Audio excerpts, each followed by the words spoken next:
I'm staying alive, baby. Welcome to the Young Turks. I am your host, Cenk Uygur. Big show ahead for you guys. Lots of great guests. One on Rand Paul. We got a conservative on today's show. Speaking of Rand Paul, in fact, he's a little bit more of a libertarian, and he's running for the Senate, and he says he's coming for me. Welcome. So that's a little later in the program. That should be interesting. And then Obama's campaigning throughout the country. Rush is crazy, of course, as usual. I got more on that in a second. But I want to start with the story that, of course, everybody's talking about, and that's LeBron James. Now, look, we're going to actually have an old-school TYT sports correspondent come on in the second hour to discuss whether the TV show was the right idea, whether his going to Miami is the right idea, whether if he's a douche, whatever he is, right? So that's coming up in the second hour. But why am I bringing it up now? Well, there is a new talking point by conservatives saying that LeBron James went to Miami and didn't go to somewhere like New York or stay in Cleveland or go to Chicago because of high taxes in those areas. And that goes to show you why we should have lower taxes. Now, there's a couple of issues here. And of course, New York Post ran with it. New York Post is part of News Corp. Rupert Murdoch owns, same company as Fox News, etc. So who's surprised by this, right? But number one, LeBron James actually took less money to go to Miami. Now, he might make that up, it certainly makes up a part of that because Florida has no state income tax, right? So does money play a factor in his decision? Look, he's got more money than God, but I'm sure it does in everybody's decision to some degree, right? I hear that. But one, it doesn't help your argument that he took less money. But number two, let me grant you all that, right? So what is your answer? I mean, the lesson they get from that is, poor LeBron James. He was going to be taxed too much in Chicago or New York or Cleveland. He had to go to Miami so he could be taxed nothing. So is that the kind of society we want to live in, where LeBron James gets taxed nothing on the state level because that's fair?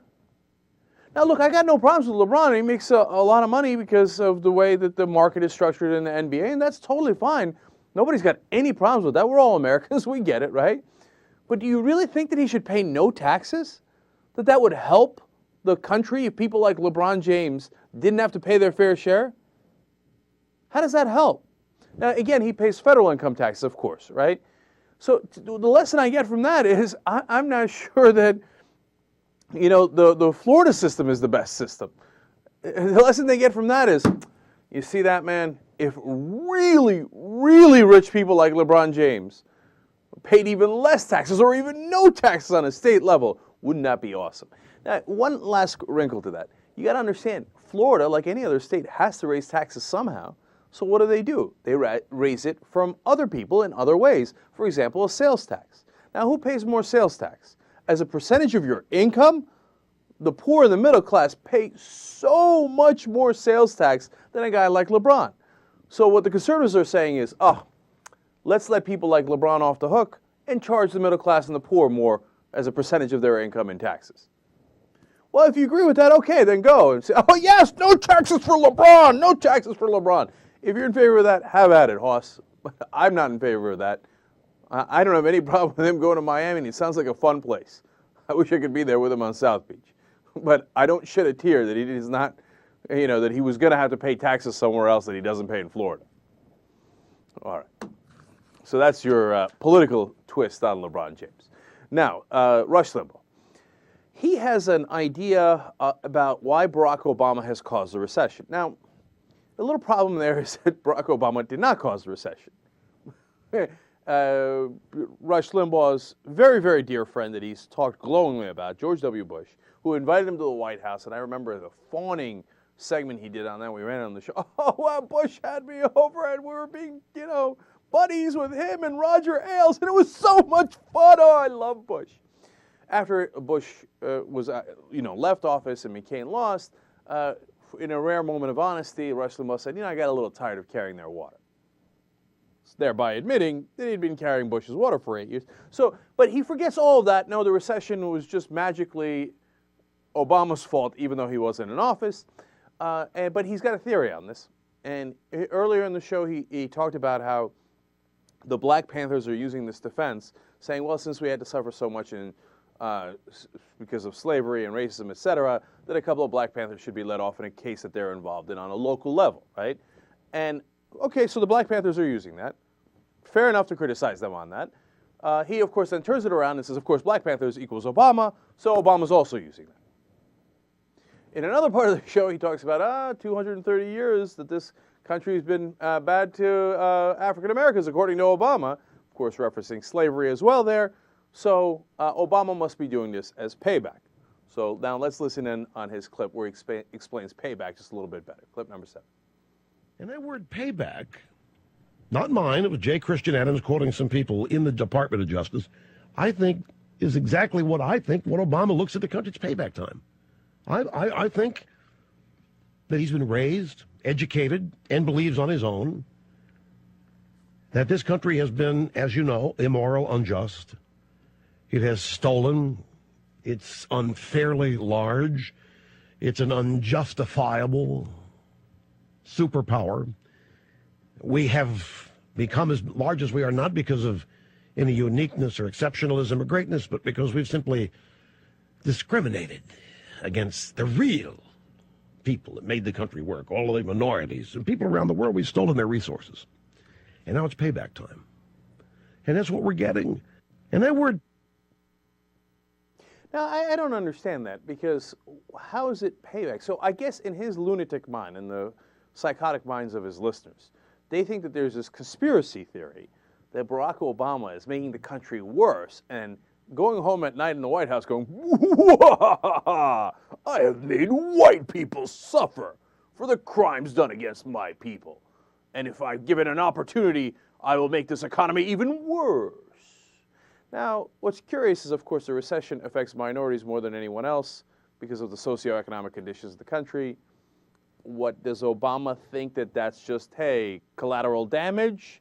No, but seriously, do they really believe it? In their lunatic minds, do they really believe that this is Obama's plan to pay back for slavery to make the economy worse? How can anyone really believe that? See, we're arguing against people that are not rational. They're insane. And then people take these guys seriously. And by the way, what was Bush's reason for payback? Why did he destroy the economy? Right? The economy crashed in 2008, the worst recession since the Great Depression. So why did Bush do it? What's he doing payback for? He didn't like his dad? It's like, oh, and his dad likes to go, well, what is it for? And then you have, of course, little things like Obama is just mad, like a lot of other people are, that the liberals are, that the country is unfairly large. Who is against the country being large? Where the hell did that come from? I don't think I've ever heard a lib in my life going, you know what? This country is just slightly too large. I wish it was a little smaller. In fact, it is unfairly large. My understanding was we fought a civil war to keep it as large as it is, right? And that the conservatives were on the wrong side of that one, too, and that they wanted to make the country smaller. Go ask the people who want to do secession in Texas, Georgia, and other places now about who wants to make the country smaller. As always, projection. And then it makes me think, hey, maybe Bush and Limbaugh wanted to pay back something, and they thought, hey, it'll be great to cause a recession. Pay back to what? Against poor people, middle-class people, for bothering them by charging higher taxes to richer people? I don't know. But if it's going on in his mind, he probably thought it at some point in regards to what he wanted to do to the country. On the other hand, I'm positive that I'm wasting my time trying to figure out what goes on inside Rush Limbaugh's mind. And here's how it really works in real life. He's like, what can we blame Obama for? Everything, right? My water was warm today. Damn Obama, right? The recession, Bush caused it. Shut up, it's Obama, right? Unemployment, Obama. It's raining today. Damn Obama. Payback for white people keeping his people down. And by the way, if Obama wishes he was that powerful, that he could instantly, as Bush would say, if only he had a magic wand that said, fix economy. Fix the economy that Bush broke. But he doesn't have that magic wand. I found that out during Bush's reign. All right, now time for some good news.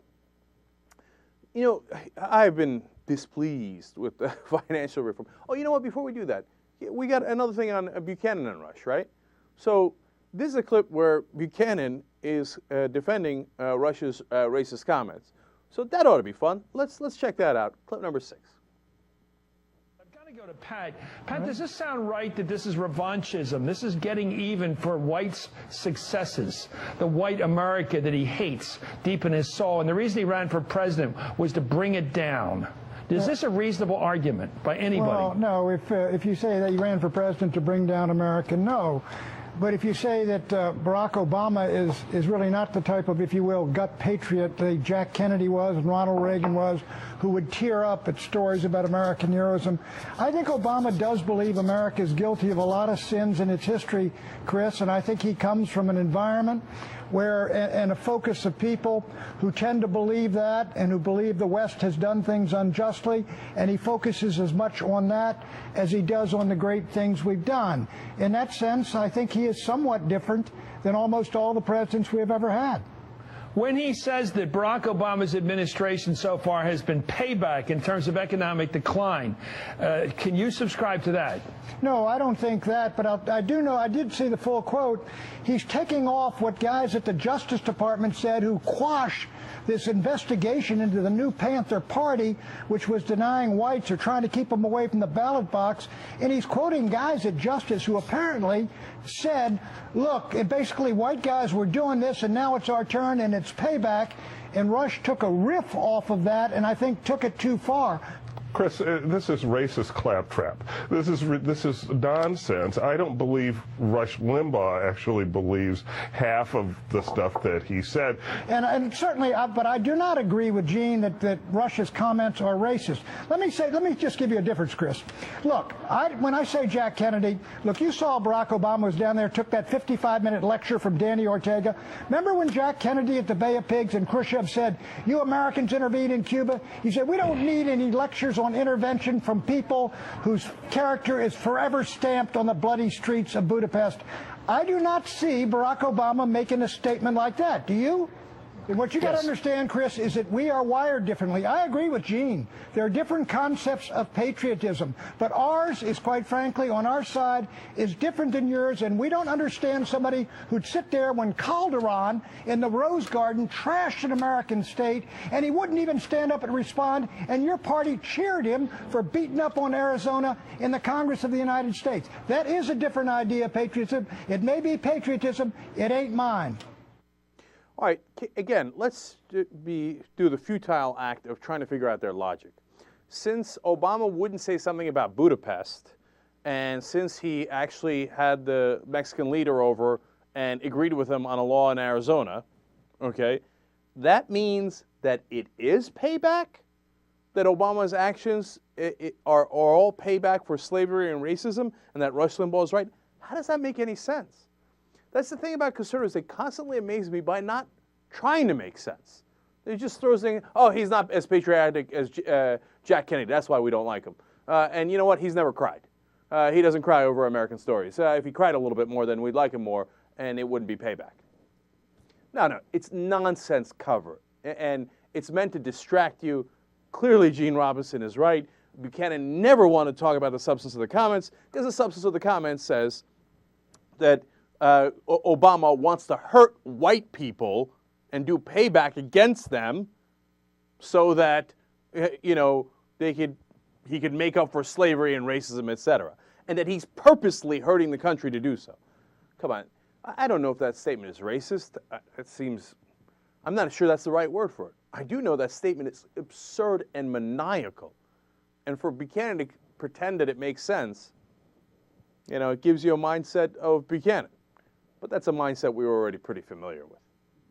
All right, now let's take a quick break here. I'll come back with the good news for you guys, and then we got more really interesting clips from other lunatic Republicans who have similar theories on Obama. You're not going to be surprised. Come back. Back on the Young Turks. We were just having this conversation about whether Rush's comments on Obama doing payback on the country against white people, et cetera, is racist or not. And, I try to pause before I call anything racist because I think it's a really heavy charge. In fact, we went over this during the New York Post chimp controversy, And I said, look, people should hold back on calling things racist because that's a heavy charge, et cetera. Now, I'm going to play you a clip from Tom Tancredo. And it doesn't have anything to do with race on the surface. But after I play it for you, let's have a conversation about what is it? What's making them so damn angry about Obama? Tancredo speaking at a rally for Ken Buck, who's running for office that he's supporting. Clip number 5. I firmly believe with all my heart, you guys, that although we have had many threats to our nation, and we have gone through a whole lot of things and survived many things. I always say, we survived the Civil War, we survived the Depression, we went through all of it, we survived Bill Clinton, for heaven's sake. But nothing, I do not believe, not the Soviet Union when we were at, during that 35-year period leading up to the fall of the Soviet Union, thanks to Ronald Reagan, God bless him. We had that threat, we survived it. Later, we found out we had another threat to our way of life, and that was Al-Qaeda. That we found that out on 9/11. But I firmly believe this. It's not just, sort of a dramatic statement that a person would make to get press or something, or ink. I believe this with all my heart. That the greatest threat to the United States today, the greatest threat to our liberty, the greatest threat to the Constitution of the United States, the greatest threat to our way of life, everything we believe in, the greatest threat to the country that was put together by the Founding Fathers is the guy that is in the White House today. See, that's crazy talk. So he's a bigger threat than Al-Qaeda. He's a bigger threat than the Soviet Union, a bigger threat than the Civil War, which literally nearly destroyed the country, split the country in two. But Obama is a bigger threat. Now, you see, but that's so irrational that it makes you think, what is it? Why is he so mental over this? I mean, and they hated Bill Clinton. They hated him. But they didn't hate him like this, that he was a bigger threat than anything we've ever faced. And for what? For what did he do? What did he do? He did weak sauce financial reform and weak sauce healthcare reform. So now slightly more people are covered under healthcare, even though their money goes to private insurance anyway. For the love of Christ, he didn't even do the public option, let alone single payer. Where's the government takeover? Where's the threat to your liberty? It's all made up. He talks about the Constitution, threat to the Constitution. Where was Tom Tancredo when Bush came in and said, oh, yeah, that's very interesting, huh? Look at this. Fourth Amendment. Well, here's what I think of the Fourth Amendment. Warrantless searches and seizures. Okay, next, right? But wait a minute. I thought conservatives cared so deeply about the government not intruding into your private life, and Bush said I can do warrantless wiretaps of you, okay? I don't have to get a court order. I have that much government power. That's a government takeover. And where was Tancredo? He loved it. He didn't say a word about it. So why are they so mad at Obama? Look, it could be that they're conservatives and you could have had any Democrat. I believe it's possible that it could have been any Democrat and they would have lost it, no matter what. And Obama is about as center-right a Democrat as you could probably find in that role. Kucinich wasn't going to win. Who was going to win? Obama or Hillary Clinton? They're both a little center-right, and they take the same corporate money, et cetera, et cetera. So is it possible that when Tancredo says he's a threat to our way of life, that he's also partly referring to his race? And that he's worried, white people are losing power, the damn immigrants and the black guy in the office, it's our way of life is going when we were in power. And we ruled over everybody.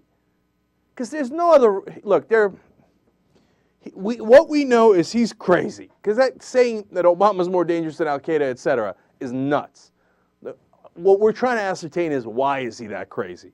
And is race a part of it? When you look at it, it seems to me like I can't see why any other reason why somebody would be that mental, right? I'm sure it's a combination of things, don't get me wrong. But it looks like race is part of it. Now, look, let me open it up. Maybe I'm seeing it wrong. JR, Dave, if you got any thoughts. I mean, what's up Tancredo's ass? I guess since it's a mind game or reading someone's mind game, I feel like it was that from the beginning, which is why then the attack became on anybody who says that. You're crazy. You must be losing your mind. See what you're trying to do. Every time someone throws up something Democrats, liberals have to say it's racism so they can go ahead and dispel it, because then they attack that one point so hard that now it gives them cover to keep doing it. Now you just do it subtly because you've already put it out there so many times. I mean, for the past year and a half. Come on, they've put it out there enough already. So now you can just throw it out there in any kind of ways you want. And every time it's said, you can sit and see they told you they were going to do that again. I mean, if you do it, it's going to happen. I mean, I don't know if that's me just being paranoid, though, because I assume that all the time. Well, look, you got the Tancredos and the Buchanans of the world sprinkling that around, and then Rush comes and completes the sentence, where Rush says, oh, look, it's payback for slavery and racism, et cetera. And that's, so since they think it's racial, they think that Obama thinks it's racial. Projection, right? All right, Dave, bring in a skeptical point of view here. Straighten us out. Well, I don't really have an answer. It's a combination of all these things. There is definitely racism, especially with Buchanan and Tancredo. And it's a Democrat. And, yeah, the level of intensity of hatred of Clinton was so high, but they have to jack it up, so there's not much. They got to go to this next level. And otherwise, I don't know. It's it could have been any Democrat. All these things together. Yep. All right. I'm with you, too. All right. So now so like I said, it's not just racism. It's definitely a combination of the things, but it looks like it's a part of the mix here because they're so frothing at the mouth over this thing. All right. Now, but you draw any conclusion you like. Okay. Now, let me go to Orrin Hatch. Orrin Hatch is at a town hall event where he's going to listen to his constituents, and he's going to do his usual Republican talking points. But this time, people aren't buying it. And they put him on the defense about supporting the bankers, and then he gets angry. This should be fun. Let's go to clip number 4. Okay, well, thank you, Senator. I have a question and then a follow-up question. Americans are really astonished at the party of incumbents, as it's now starting to be called, that includes Republicans, Democrats, and Independents, when they see how the banking vermin who are destroying the economy and liberty of this country and the whole world through their brazen greed just have their way with them, with the incumbents. It's now come out in the mainstream press, I got it right here, that the incumbents let the Fed make us taxpayers into junk bond buyers. No, it's even worse than that. The collateral that they conned off on us is worse than junk bonds. It's pure trash, pure useless garbage. Clearly, the banksters lied to the Senate to get tens of billions of dollars in federal money and then celebrated their fraud by giving large bonuses to themselves. They are literally bank robbers. And my question to you is, why are you not calling for their arrest due to the information that came out July 1st? I hope in Bloomberg. Hopefully you heard that. And to have them tried and thrown into jail for their fraud. Well, I will be going for it if we can show and prove criminal actions. And I think there are some people who are committing criminal action. No question about it. Look, I'm not happy with this Wall Street Reform Bill. I think in some respects, it's even worse than the health care bill. And it's a 2,000-page bill, and I'm not kidding you. It's just awful. And it's just another way of controlling all of our lives. You know what's good about it? Nothing. You know what's bad about it? It helps Wall Street in the end, but it hurts all of the city banks, all of the small banks around the country. And you know what they're not doing in that bill? They're not taking care of the original problem. What was the original problem that caused this great financial downturn? Fannie and Freddie. I've raised that on the floor over and over and over. Certainly can't, but I dream of having 60 votes. If we have 60 votes, we can change a lot of things. But until you get that, all they have to have is 41 votes to stop us. But then again, all we have to have is 41 votes to stop that. And right now, you've seen us do it on the extended package. You've seen us hold together on a number of things, and that includes our liberals in our party, because they're sick and tired of what Obama's doing to this country. Go ahead. Senator, I had the follow-up question. Over here. Okay. Yeah, I don't think you get it, sir. we're angry at the bankers. I don't want to hear all this about the government and the difficulty and the workings in there. It's the criminal activity of the bankers that are destroying our economy and the world economy, and what we would, if you would stand up to them, Senator, I do get it, and I do stand up. We would, and we could hear you. If we could hear you back here, we'd all be behind you. Believe me. Well, how often do you see me on Utah television? But not with the rage against the bankers. Television all the time, but because they are interested in what I have to say. Now, let me just say this: if they commit crimes, they ought to go to jail. We are going after them. I'm a member of the Judiciary Committee. I'm going after them. And to be honest with you, some of them have committed crimes, and they're going to go to jail if I have anything to say about it. That's what we Just tell me, that's true. That's true. I appreciate your question. But let me just say it isn't quite as easy as you think, because a lot of what keeps Democrats in power is the Wall Street crowd. Republicans get blamed all the time, and we don't get much help from them. Orrin Hatch is an unbelievable liar. First of all, he said, I go after them all the time. Not only does he not go after the Wall Street guys in the Judiciary Committee, he does the exact opposite. He went on TV when Goldman Sachs was charged with fraud, and he said, I question the timing of this. I don't think they should have been charged with fraud. I can't believe that the Obama administration is doing this to poor Goldman Sachs. I think it's political.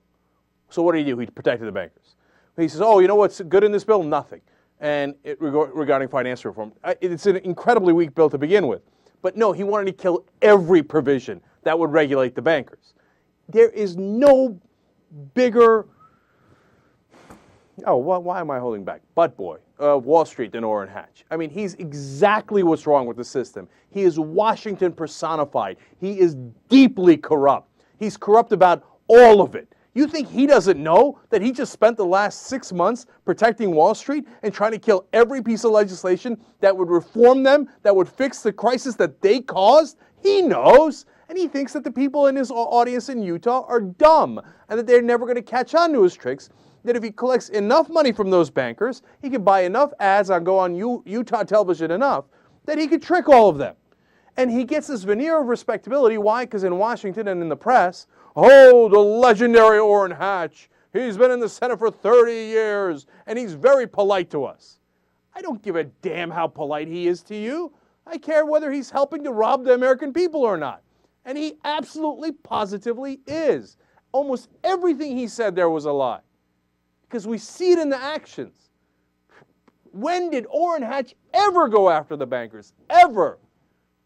And then you see that trick, the same thing Mitch McConnell does. Oh, no.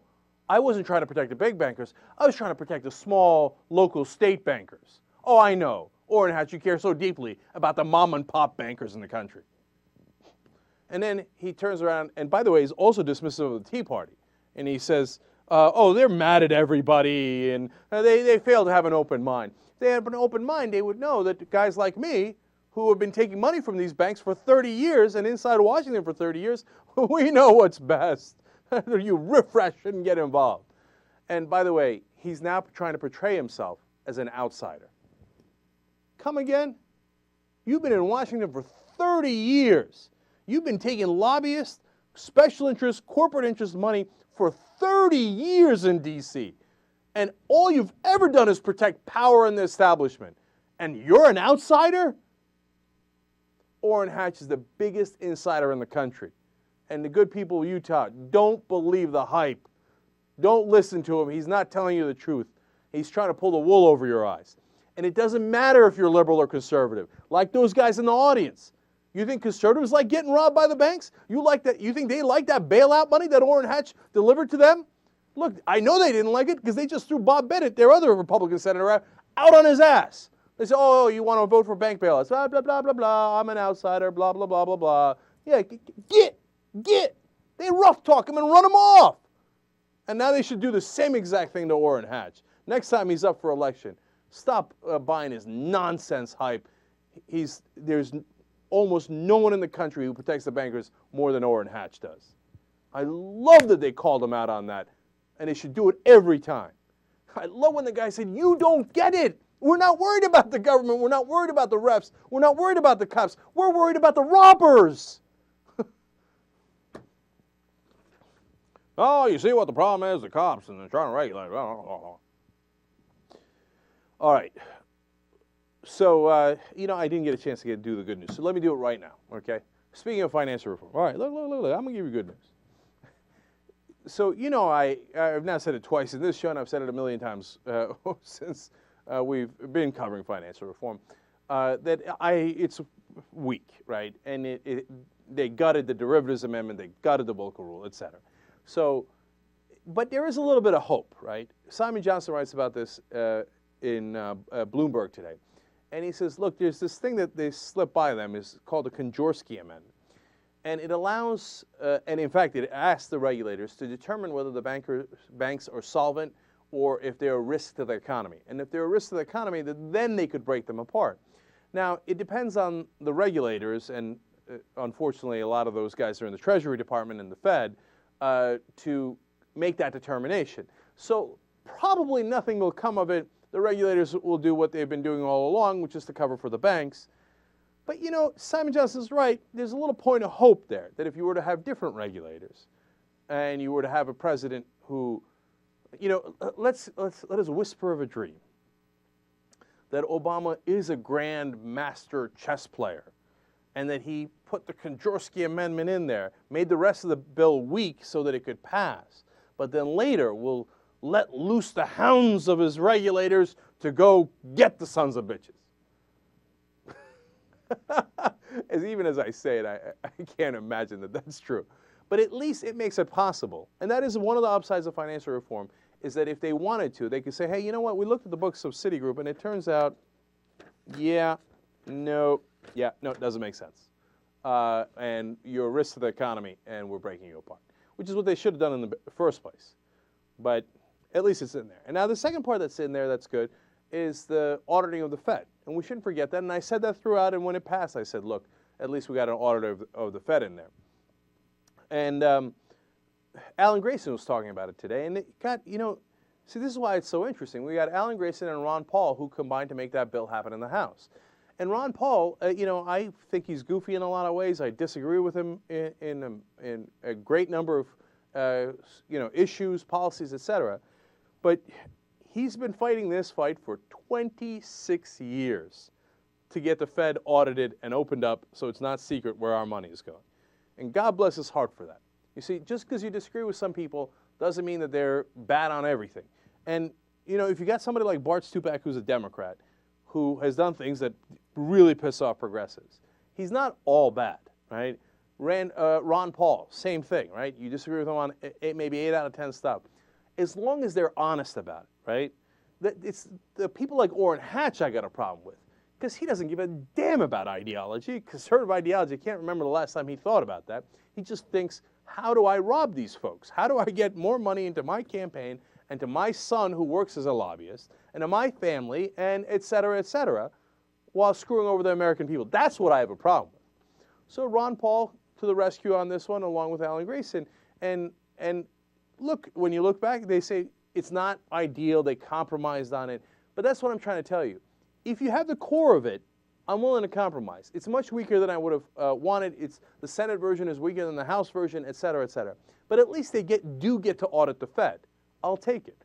And then Grayson said at the end, when being asked about this, look, I got a message for the Fed. We'll be back. Okay, so they're coming for their books. That's great. And it's retroactive, so we're going to get to find out who they gave the money to. Now, let's see, again, this could get gummed up later with the regulators saying, well, technically, no, you can't audit that and you can't audit this. So we'll see how it goes. But it has the possibility for an upside and for getting the right thing done. And then speaking of compromises, look, Scott Brown is a guy they need to vote for, again, in campaign finance reform. Remember, this is the Disclose Act that says if you're going to spend a lot of money on a campaign, as the Supreme Court now allows you to, you at least have to tell us who's spending the money, show their picture, and have them sign off on it. So if it's, Exxon spending the money, their CEO has to come on and say at the end, I approve this ad, right? And so it's not saying you can't spend it, but we at least got to know who's doing it. It's absolutely essential. And they did this compromise in the House to get it passed with the NRA and saying that they're basically exempt and a couple other groups. Now it goes over to the Senate, and now people are worried because Scott Brown wants another concession. And the concession is, all right, I'll agree to sign the bill, maybe, but only if it comes into effect after the next elections. So now people are mad about that and saying, well, what's the point? Because they're going to buy this election. No. Please, for the love of God, take it. Take the deal. Take the deal, okay? Okay, we'll have troubles in this election. Fine. If you don't do it now, you might never be able to do it. After this election, you'll have so many, it's possible that you'll have so many more Republicans, certainly in the House, that you might not be able to pass it again. Pass it and say, okay, yeah, after this election, and the NRA gets an exemption, whatever it is, the core of the bill is right. For the love of God, compromise, be pragmatic, and pass it.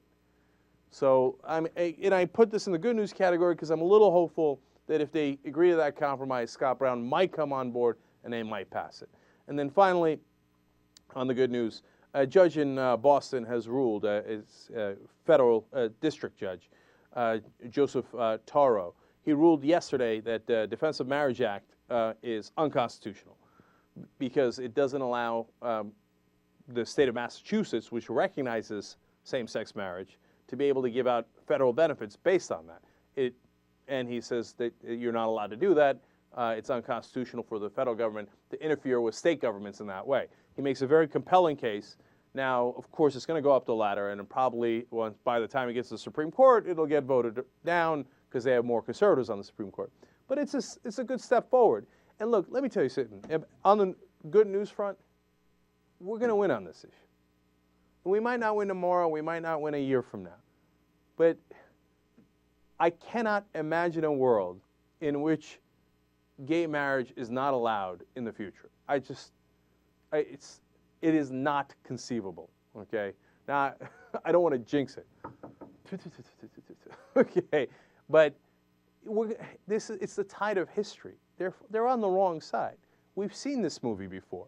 Oh, no, whites and blacks are not equal. La, la, la. They're going to lose. They can't possibly win. And there's no money on the line. The only way they could win is if they convince corporate America that gay people suck. Okay, then they would have a chance. Okay, but as it is, corporate America also makes money from gay Americans just as they make money from straight Americans. So they're neutral on this. So we're going to win on this. So I know it's hard on a day-to-day basis when you have losses like you had in California. But on this, I say, believe. Young Turks.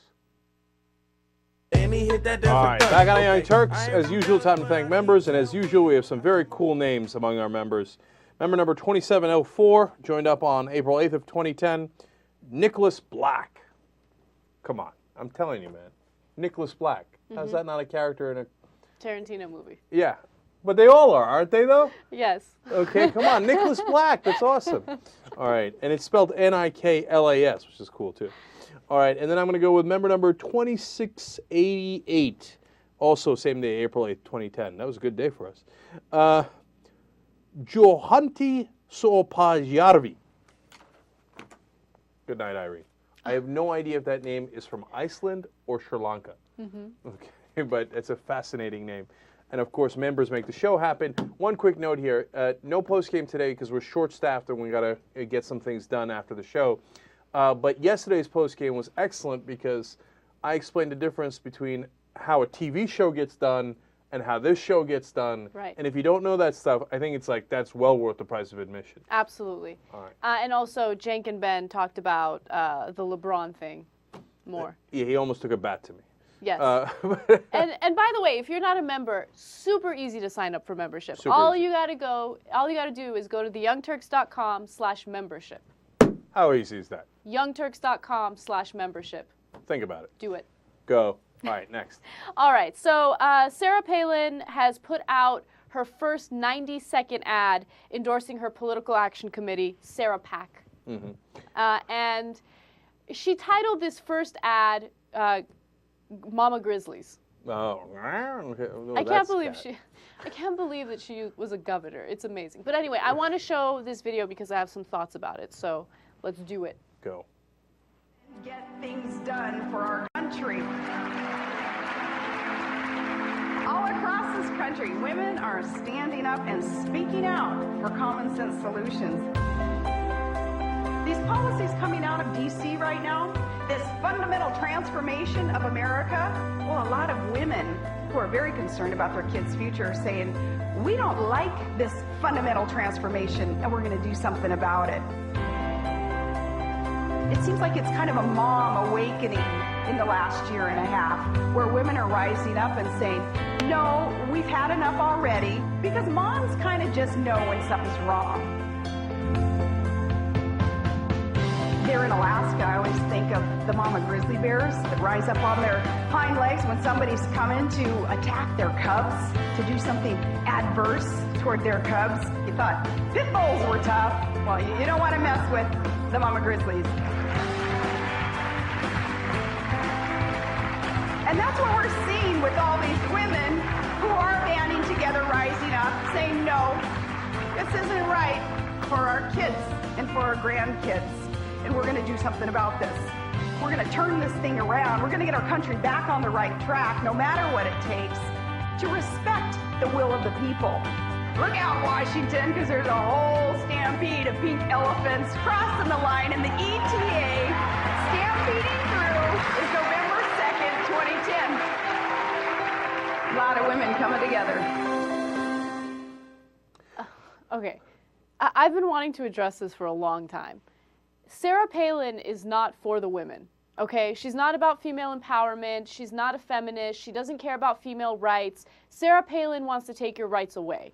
And it pisses me off that in every single ad, in every single speech, she's like, I'm a woman, and women love me, and I'm a mama grizzly. Shut the fuck up. Okay, no, I'm so tired of that. Like, look, first of all, she's not specific about anything. Okay, who's attacking the children? Like, what are you protecting the children from? No, can I pause and jump in there? I thought the same thing. I'm like, what are the mama grizzlies protecting, right? Exactly. The health insurance companies? Right? Because remember how upset she was that the health insurance companies might not have a monopoly anymore. Exactly. And she's like, oh, mama grizzly, protect corporate America. Who else are you protecting? What does that mean? She drives me crazy. She's not specific about anything. She's not empowering women. She's not for women's rights. And all of these like cutesy little nicknames for women. The pink elephants and the mama grizzlies and the soccer moms. Just shut up. Shut up. Okay, what are you trying to do? What is Sarah Pack? Like, name some specific policies that you guys are trying to get through. I don't understand what Sarah Pack is. And this ad is a joke, and it just irritates me that she's targeting women and making women think that she's for them. She's not for them. I think you're misunderstanding the yellow raccoons and the green horses, okay, that are trolloping or running or galloping or whatever they're doing towards Washington. Okay, look. And I'm fine with Sarah Palin trying to get her Republican ideologies out there. That doesn't bother me. What bothers me is that she's using the disguise of a feminist. Okay. Oh, absolutely. And so what does Sarah Pack do? Well, one of the things that Sarah Palin's PACs have done in the past is they bought $60,000 worth of her own books. So she tricks people into giving money to this PAC, and then instead of using it on other Republicans, she uses it to buy her own books, so it goes back in her own pocket. Okay, that's what Sarah Palin's PACs are about. It's not empowering women; it's about making more money, Lebowski. Exactly. And the people are saying that this is setting her up for possibly a presidential run in 2012 because she's not talking about where she would spend the money. So again, it becomes part of her war chest, right? And if you notice in the beginning, she kept saying that there's been a fundamental transformation of our society. Yes. What's the fundamental transformation? I'm dying to know. You know, I don't like saying this, but there is no other explanation. The fundamental transformation is what? That we covered a little bit more people in healthcare, that we did a tiny amount of financial reform. These are not fundamental transformations. The fundamental transformation is that we've got a black guy running the country, okay? And those mama grizzlies are pissed that their way of life, as Tom Tancredo and Rush Limbaugh and all the others say, is changing because they're not in power anymore. And maybe that's what the mama grizzlies are protecting. You know, remember when your sons were the ones that got the jobs first, right? Mama grizzlies rise up because we got a black guy running the country, and that's the fundamental transformation. I don't want to make it racial, but I don't see anything else. And you know what? If she were specific and if she addressed what the fundamental transformation is in her eyes, then we wouldn't speculate like this and we wouldn't try to figure it out for ourselves. Be specific in your 90-second ads for Sarah Pack. You weren't specific at all. It was vague, it was weird, and I don't like it. Well, one last thing on it. Look, if the fundamental transformation, you know, if she's going to say that, and they're all going to say that, why doesn't Obama actually give us the fundamental transformation? Do you see what I'm saying? It's like they're going to accuse you of that. I don't know. Maybe it's not racial, right? I don't know, right? But if they're going to accuse you of that anyway, why don't you actually try for real change? When I saw that ad, by the end of that ad, I was pissed at Obama. But do you see what I'm saying, or am I being crazy? I do see what you're saying, yes. Right? It's the whole bipartisan thing. Like, stop trying so hard to meet them halfway. Stop trying so hard to compromise in their favor. Do what the voters wanted you to do from the beginning. They're not going to like you, okay? They're mama grizzlies who want to protect their own power, right? And they're going to call you the worst. They're going to say you've destroyed the country. And like Tancredo said, you've destroyed our Constitution and you're a bigger threat than Al-Qaeda. They hate you. They're going to say the worst possible things about you no matter what you do. Stop kissing their ass. All right, I'm going to have to leave it right there. When we come back, though, I will debate a conservative, so that'll be fun. And I'm also going to talk to somebody who covered Rand Paul, and let's see if his libertarian ideology makes any sense. Young Turks.